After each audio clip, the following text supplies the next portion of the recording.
Well, hello and welcome back to another episode of the Law of Relevancy podcast. I'm Cord Zoen, your host. I'm the CEO of Bake More Pies, a Tampa-based full-service advertising agency. Every week, we talk to leaders within the marketing and communications world about what's going on in their organizations. Today, we're joined by Ashley Keys. She's the Director of Public Relations with the Boys and Girls Clubs of America. That's the big organization. We're talking about 4,700 clubs and 4.6 million kids in those clubs. Ashley, welcome to the Law of Relevancy. Hi, thank you for having me.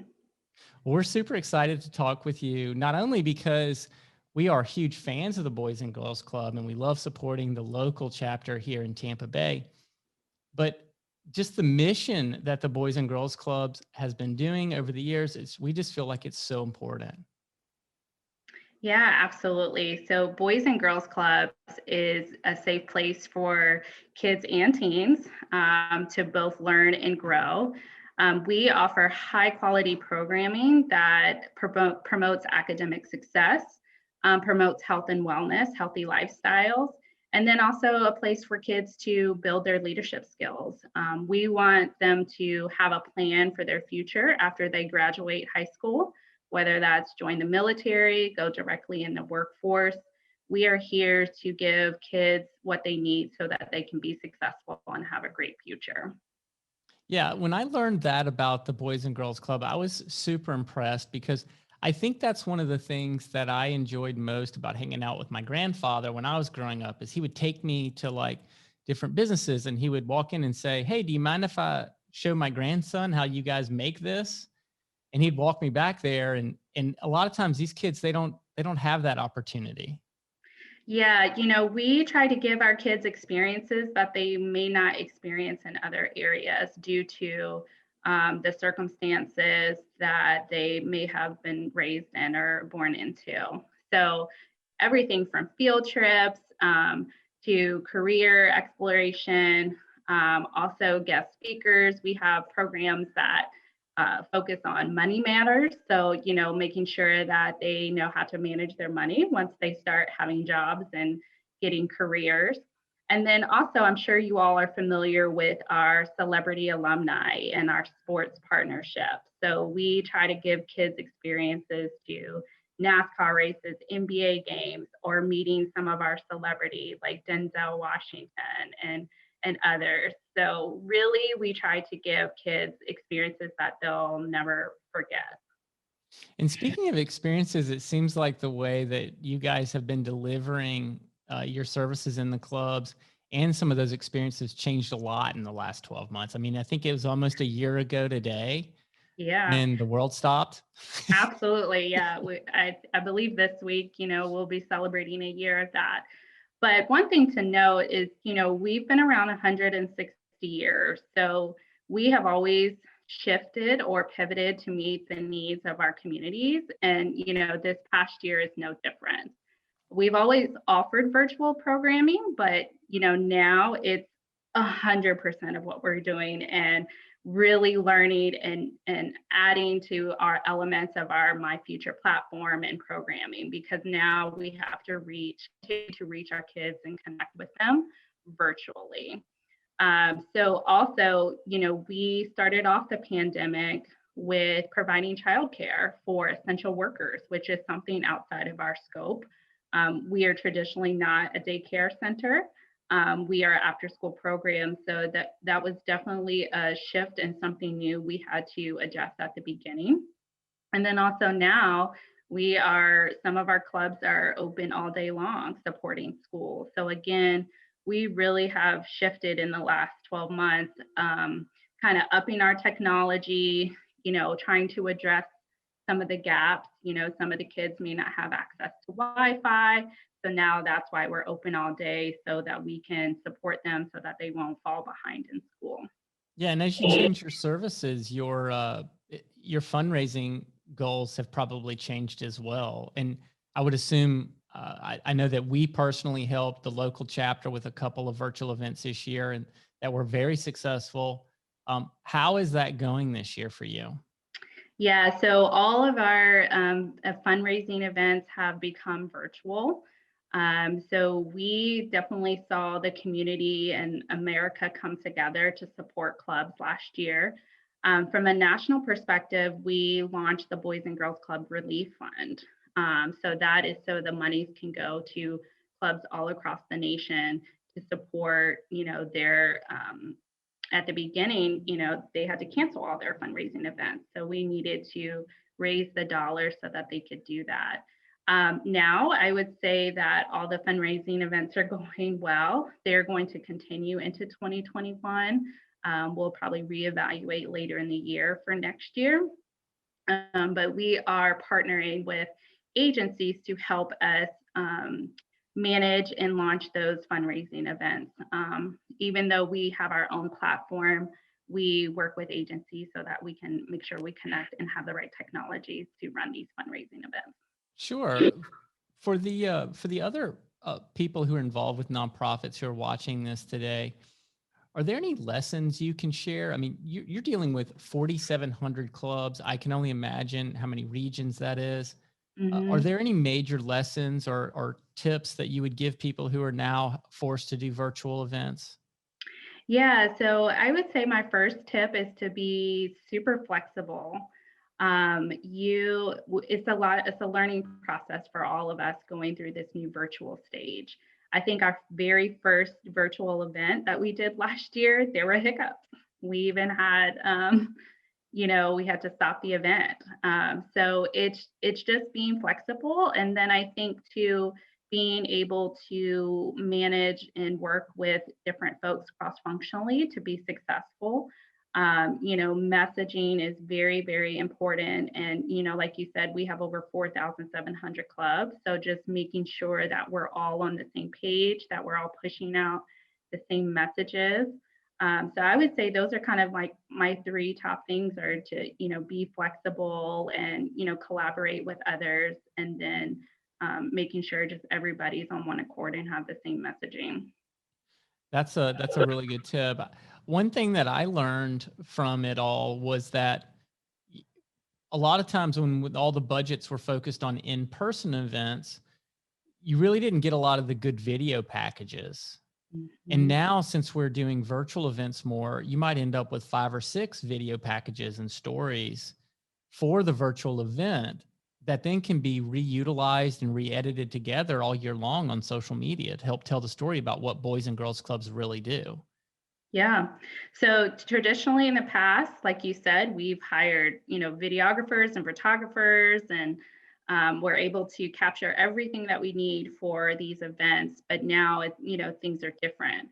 I think being okay with not having some of the content not having the best quality. So, for example, I'll share our Youth of the Year event is our premier event that we do every year, where we recognize, teens across the country who've overcome several obstacles. And then last year, we weren't able to do individual videos professionally. So we asked all of the teens to send in, video clips of them doing their interviews and, sharing different messages. So really just being okay with that. You have to find new ways to grab content, and then it might not always be the best quality, but it's going to be authentic. And that really worked well with our audience. They understood, and our kids are so resilient. It was new for them too. So a lot of coaching, behind the closed doors, just to make sure everything turned out smoothly. Right. And that experience of being able to even go through that is probably really great for these kids too, to get them exposure to that and being forced to have to go and produce their own video. Absolutely. I mean, some of them are probably headed off to college, so it was a great experience for them. And then also we wanted to try to have the best experience for them overall, because they weren't getting the true experience of being on site in front of hundreds of people at the event. So we really tried to just create these experiences and opportunities for them that, they may have felt like they were missing not having on-site events. One of the things that I've really enjoyed in our support of the Boys and Girls Club here is just learning about all the missions and all of the different services that the Boys and Girls Clubs provide. I one of the things I hear quite a lot is people don't understand all the services that a Boys and Girls Club provides. Do you mind sharing with our audience a little bit of what the Boys and Girls Clubs do and how they Yeah. help in the community? Yeah, so we, as I mentioned earlier, we focus on the whole child. So we feel like focusing on academic success, healthy lifestyles, and good character and citizenship and leadership are the key areas that make a child successful. What success looks like may vary between every child. So, under academic success, we have programs like Raytheon that sponsors our STEM Center of Innovation. So, getting kids, familiar with STEM, maybe sparking their career interest in that. We also offer homework help and tutoring, mentoring. A lot of kids will tell you their favorite part about going to the Boys and Girls Club is because Mr. Billy was there for me. I remember when I first walked into the club and he was the first person that connected with me.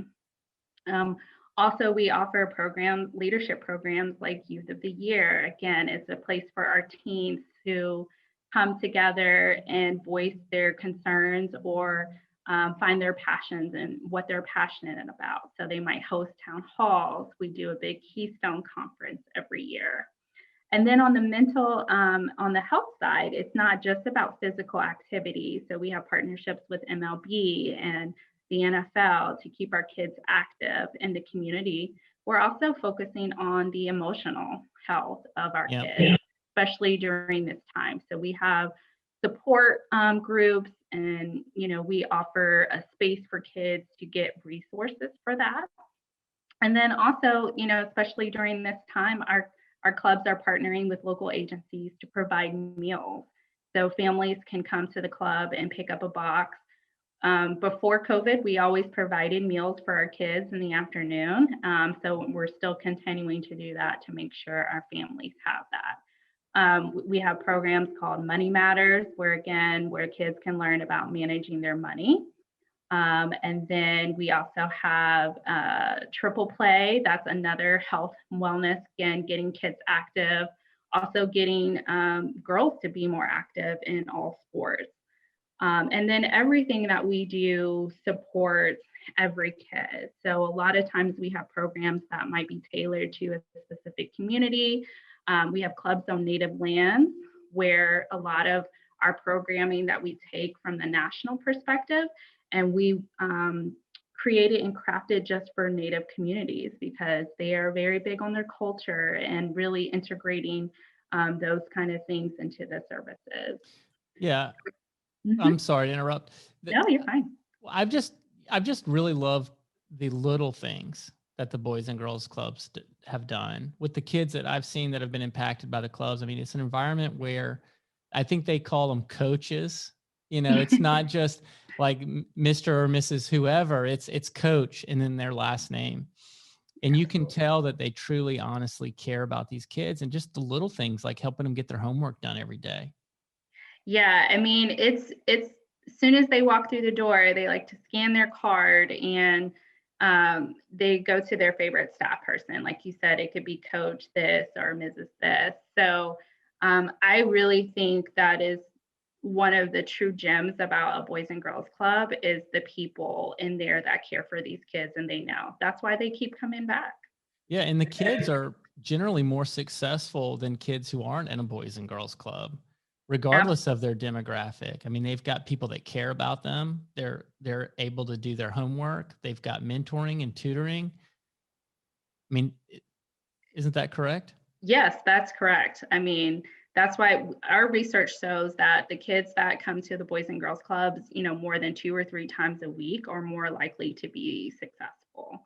And that is because of all the programming and services that we have to offer.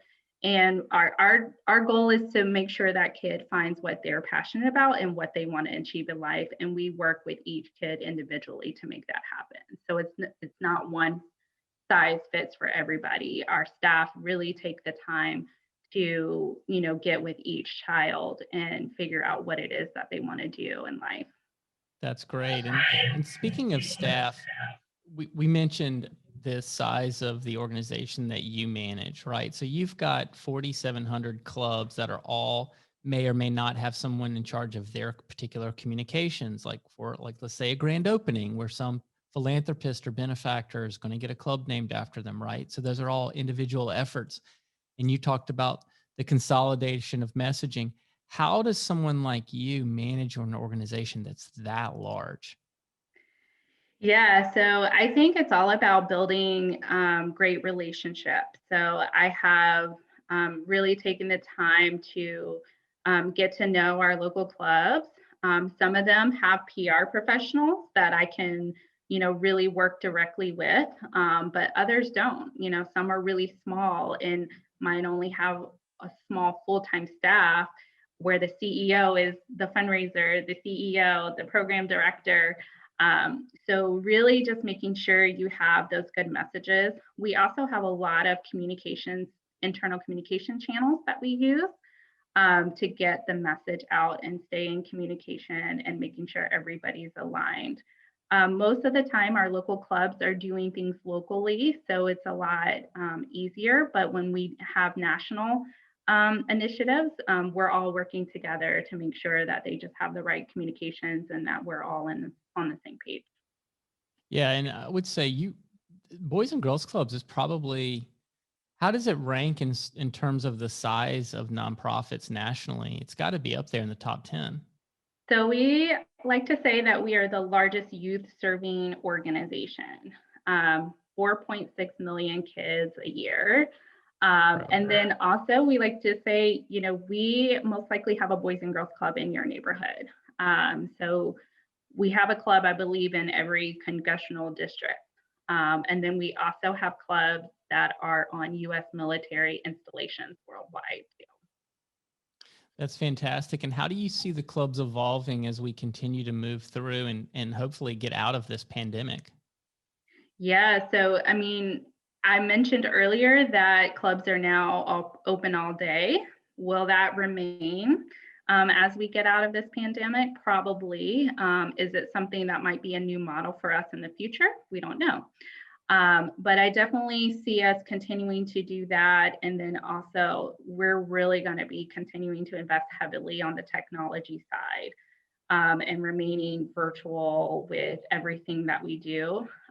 We really need to keep in touch and connect with our kids and give them the resources that they need because I don't see us being fully, being able to support all kids like we have in the past, anytime soon. Yeah, well, who knows? Maybe with the virtual tools, we can support even more kids. Well, yeah, absolutely. So I'll give you an example. Last year, we held our teen conference over the summer once we figured out, okay, we're really in this thing. So we got to figure something out. So last year was the very first time in 70 something years that the Keystone Conference was open to all teens in America. So that was new for us. We got new, I'm sure we received feedback from local clubs that they got new membership from that opportunity. And that was the first time we went out with a big PR announcement too in advance of the conference, because like I said, it's always been for the club members. And last year we were able to reach new audiences and invite all teams. Well, yeah, I think you just hit on it. So that was obviously a big effort that you were involved in. Could you explain to us a little bit about what the process looks like of rolling out such a big national program like that? Yeah, absolutely. So we, with at Boys and Girls Clubs of America, we have a team that is an integrated marketing team. So all of us are social, PR, internal communications. From the brand side, we work with our youth development team to put on that Keystone Conference. So they'll manage the registration and things like that. But from a PR perspective, this was new for us. Typically, when we have the event on site, we may have certain moments where we invite media to, and really only local media. So we use this as an opportunity to share, what our teams are doing across the country during the pandemic. That was kind of like my PR strategy. We sent out a press announcement that included our sponsors and some of our celebrity that were engaged with that, and then offered media interviews to teams. we found that to be more effective. Media was really interested in, speaking with teens specifically about, what they're passionate about, how they're managing COVID. And so that was kind of the strategy that I used this year. So we sent the release out in advance, also offered up some, you know, offered up interviews in advance of the conference before the announcement, so exclusive to media. That's great. So this is a question I didn't prepare you for, but I know you work with a lot of really great celebrities. A lot of times we see Shaquille O'Neal, Jennifer Lopez involved in Boys and Girls Club projects. Do you have any favorites? Do you have any celebrities that you just are so happy that you got to work with them, or that they just do such an amazing thing for the clubs? I have my top 5. It's hard to pick one, but definitely, I was just telling somebody the other day, we were reminiscing about an event. Kelly Rowland has been an absolute favorite to work with. Denzel, of course, and then my buddy Shaq. I mean, he's just a lot of fun, as you can assume. So when we do events with him, he just has such great energy. And of course, the kids are going nuts. Right. And then last year for our Youth of the Year event, I did a virtual tour with Missy Copeland. So she is just amazing to work with. She, all of them credit the club for getting them, where they are. But I would say those are kind of my top 4 right there. Well, that's fantastic. Well, Ashley, where can people find out more about what you're up to and follow your thought leadership as well as the clubs? Yeah, so if you would like to follow me on Twitter at akeys, KEYES, PR, you can find me on Twitter. You can follow Boys and Girls Clubs, BGCA_clubs on Instagram and Twitter. And then, of course, Boys and Girls Clubs of America on Facebook and LinkedIn. If you would like more information about Boys and Girls Clubs, you can visit bgca.org. And also there you can find a club near you to see how you can get involved with your local club in your community. As I mentioned, there's most likely a club within a 20-mile radius of where you are. And you can also find that on our website. Yeah, and we highly recommend it. It's one of the organizations where you can see a tangible difference in the giving and the programs that are being done there. So we're huge fans again of the Boys and Girls Club. Well, Ashley, thank you so much for joining us today, and we'll hope to have you back soon in the future. Yeah, thank you so much for having me.